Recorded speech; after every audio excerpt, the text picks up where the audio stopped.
Hello and welcome to this week's edition of Greenlight. My name is Oisin McQueirns. I'm joined by Richard Barrett and Rich. They're about 24 hours or so removed from last night's game. 1-1 draw with Denmark. Overall, there were positives, there were negatives. Give me your thoughts on last night. Yeah, well, the atmosphere was brilliant. Yeah. The pageantry around it, the fireworks, put them under pressure. Yeah. That was great. But once again, once the whistle blew, I guess the highlight of the night was over. We were better than previous performances in the group. Were we good enough to qualify for Euro 2020? No. And I think the league table reflects that. The group table, like again, the issues were goals. Like we 13 or 14 shots, but how many of those were clear-cut chances? Yeah. I think it just papers over what was an improved but still average performance. Yeah, I suppose we expand on that a little bit. Goals have been really, really hard to come by for this Ireland team. They were difficult to come by, I suppose, in the latter years of the O'Neill era as well. It's a real area of concern. Massive, like since when Robbie Keane was coming towards the end of his career, everybody thought, who's going to get the goals, goals, and I was positive somebody will come up, we'll get someone, but it's just doesn't seem to be there. Barrett is still too young. Aaron Connolly is performing so well in the Premier League. Is he the answer immediately for this campaign to get us through? He's not. Yeah. David McGoldrick was superb up top, and I think he's been brilliant for Ireland every time he played. He's given his all, but more than that, he's actually having a positive influence on the game. Does the current system suit him? Will he score a hatful of international goals under this current system? The evidence points to no. Yeah, I think McGoldrick as well was brilliant, I suppose, just to kind of echo those sentiments. The way he holds the ball up, the way he brings others into play, it's just fantastic. Oh, he's brilliant, and he's a key part of that Sheffield United team who've just won fans up and down the country in the UK for their performances in the Premier League, along with Egan, along with Callum Robinson. To see him have such an influence on the game in a positive manner, give his all, be clapped off the pitch, win man of the match again, it's one of the biggest positives we have. Yeah. To see the supply he was given and to see the players around him not perform to that level is very worrying, and I think there's a reason why we're facing at a playoff. Yeah. If we had lost nearly every single game, we'd still get into a playoff. That's the reality. Yeah. This playoff shouldn't be something we should celebrate. We should be asking questions as to why we've only scored 7 goals, or why no one has scored more than 1 goal for us in this campaign. And it comes back to the system, it comes back to the players around the strikers. We just do not have the correct 11 out for us to go and score goals and win games. Yeah. We'll speak about the system, I suppose, a little bit later. But do you feel that someone up there alongside David McGoldrick could be a bit of a benefit? Definitely. Go back to the evidence. Callum Robinson, Sheffield United. David McGoldrick, Sheffield United. Enda Stevens on the left, Sheffield United. You cannot argue that we have a better chance of scoring goals without those three being involved. To play Callum Robinson out of position, to play David McGoldrick up there on his own, to put James McLean in front of Enda Stevens and encroach in his space, it just doesn't make sense. And you don't have to be an international football manager to see that. McGoldrick will continue to perform very well for us, but just won't get the chances that he deserves. Yeah, and I suppose we kind of have to touch on issues in the midfield area as well, again, to go back to the creativity. I don't want to be picking on McLean, but once again, he gave his all, but it wasn't good enough. Yeah. David McGoldrick gave his all, but it was good enough. For McLean, he lost the ball. I have it written down here. He lost the ball 19 times last night. He gave 4 crosses, or he whipped in 4 crosses. None of them reached his teammates. And then these stats are via Ronan Murphy, and I know he got them from Opta. He had the worst passing percentage in the opposition half. McLean simply just isn't good enough at the moment. He does give his all, but it's just not enough in this Irish team. And if you're a player sitting on that bench, looking at him ahead of you, looking at the negative impact it has on Enda Stevens behind him, you've got to be questioning Mick.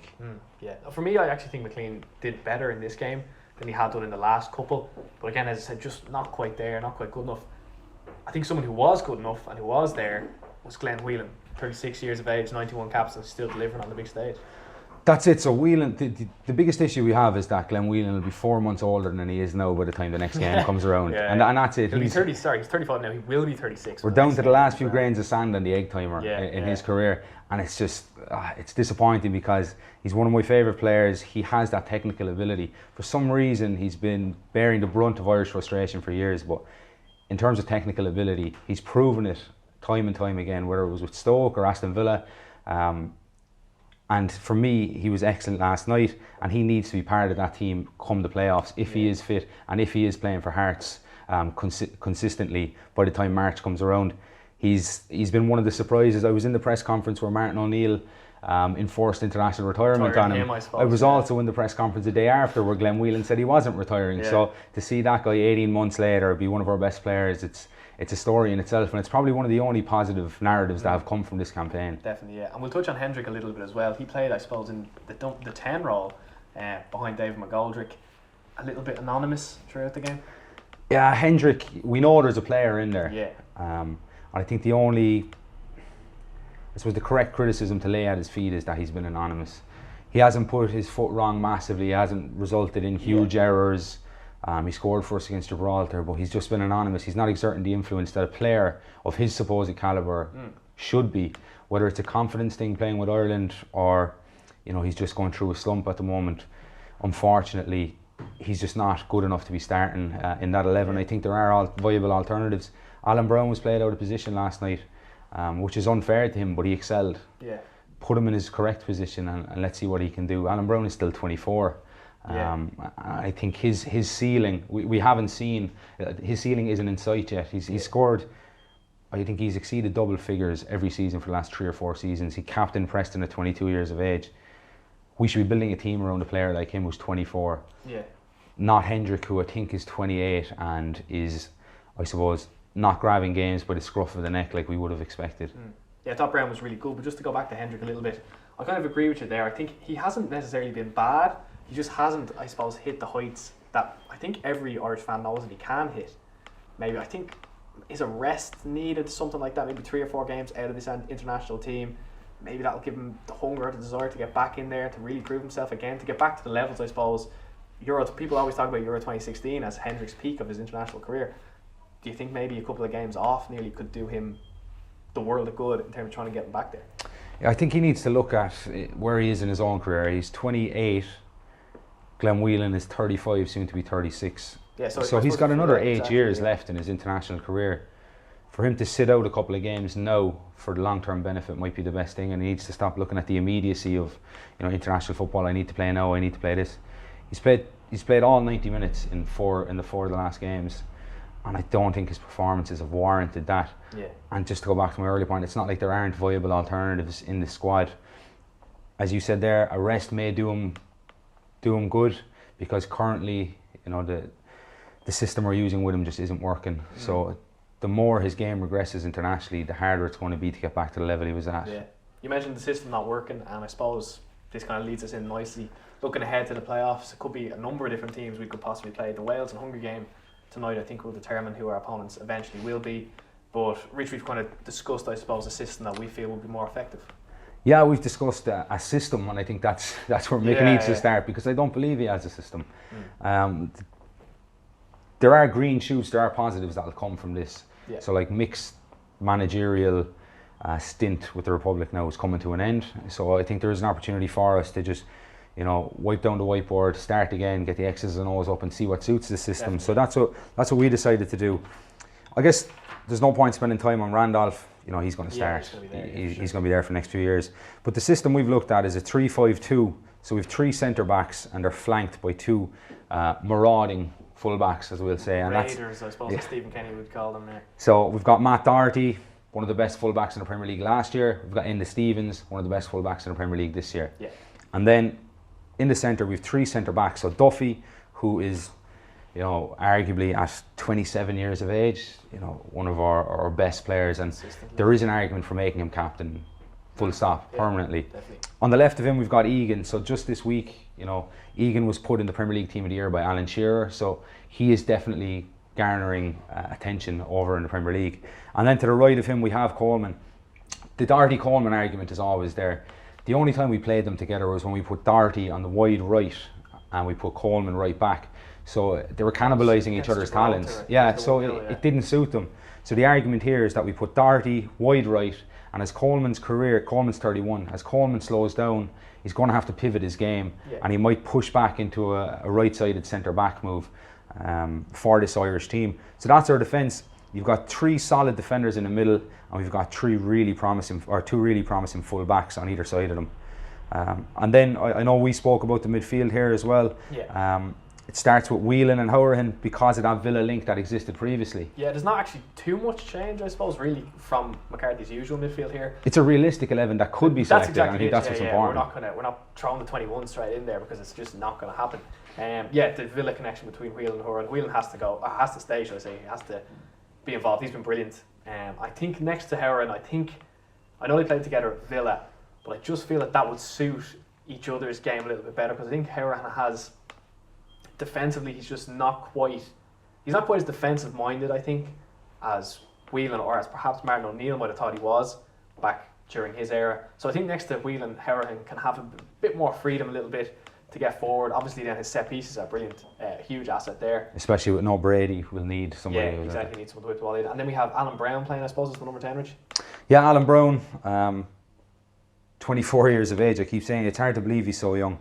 I just have him there, and back when he was with Cork City, when he was starting off, he was box to box. He was one of the fittest players in the pitch, so he can do the workload that Whelan, may not be able to do. He can get through that, but to put him behind that front two of Callum Robinson and McGoldrick would feed his strengths. Brown has shown time and time again he can come to the edge of the box, he can score, he can bring players into the game, he can offer much more than just a strong midfielder. Yeah. And I think the important thing is to go back to systems that players are used to double down on their strengths as opposed to improving weaknesses, because in international football you don't have time to improve weaknesses. Yeah. So what we've done is we've put McGoldrick, Callum Robinson up top, and we've put Stevens in left wing back, and those three are used to playing like that for Sheffield United at a higher level than international football, i.e. the Premier League. So what we need to do is double down on their strengths, because it gives McGoldrick an opportunity to get more chances, and if they're not falling his way, he can bring Callum Robinson into the ball. There's no Irish fan that could ever question McGoldrick's ability nor his commitment, and to have the two of those in the form of a 31-year-old striker who arguably is another 4 years ahead of him, it's a huge opportunity for Ireland. Aaron Connolly, Troy Parrott are still quite immature in terms of international football, and the latter particularly in terms of senior football. So we need to build a team around McGoldrick, and by putting Callum Robinson up there with him and or Seanie Maguire, then we're definitely playing with their strengths. The other thing that really excites me about this 11 is that Seanie Maguire and Callum Robinson and Alan Brown have all played together at Preston too. Yeah. So if McGoldrick for some reason can't play, is tired, when you bring Maguire in, the general telepathy that those players will have from playing and the chemistry, that'll benefit us definitely again. Seanie Maguire, not the biggest fella, but one of the best headers of the ball in the team. So that gives Doherty and Stevens an opportunity to whip the ball in, or Hourihan from a set piece. And then I suppose no matter who you bring in here, even if you start your Robinson, your McGoldrick, if you bring Maguire, you bring a Connolly in, they're going to stretch defenders, and they're going to give Alan Brown that space to run in behind, I think. Yeah, it completely suits Brown, because he is used to arriving to the box late. Yeah. So McGoldrick can either knock it onto Robinson forward or drop it down and lay it off for Brown. What's really important here as well is that Whelan will be 4 months older. He should start if he's at the same standard he is today, but for someone his age, we don't know whether he will be. I suppose not to dwell on this too much, but he is 36. He's always been extremely fit player. I don't think I remember him having a serious injury, but the older you get, the more, I suppose, common little niggles, and the more you feel. The likelihood is he won't get 90 minutes. Yeah. So what do we do with this system? We push Brown back next to Hourihan and we bring Jack Byrne in. Yeah. For all we know, Jack Byrne, come the January transfer window, could be a championship midfielder starting week in, week out at a higher level than he is now. Yeah. So there's no reason why he couldn't be that man behind the front two and let Brown sit in where Whelan is. So for me, that's the most exciting thing, that we actually have the tools there. It's just about using them correctly. And unfortunately, under Mick, the evidence would point to him sticking to the same old processes and systems that just aren't working. Yeah, it's the kind of case of how are we supposed to win games when now we can't keep relying on draws now. It's really crunch time now, whereby we have to beat whoever it is, Slovakia in the first game, we have to beat whoever it is, Bosnia and Northern in the second game. There's just no two ways about it. We have to get 2 victories. We have to do something that this team doesn't do, and that's win. Exactly. And if we are chasing a game and for some reason Stevens is tired, McLean is definitely a viable option off the bench. He will bring a lift and he will run at teams. Yeah, I mean you could probably even throw him up front and he'd run. Do you know what I mean? He fits more. He's a monkey wrench, but he fits better into that system, and It's not fair to use him in the current way he is. Yes, I have criticised him. We have criticised him. But at the end of the day, he's in a system that doesn't suit his game and he's not performing. I think a system like this would definitely prolong his international career and quieten a lot of the doubters. Well, we have 4 months or so, I suppose, until this game, so a lot could change in that time. But either way, it's going to be interesting to see who McCarthy lines out.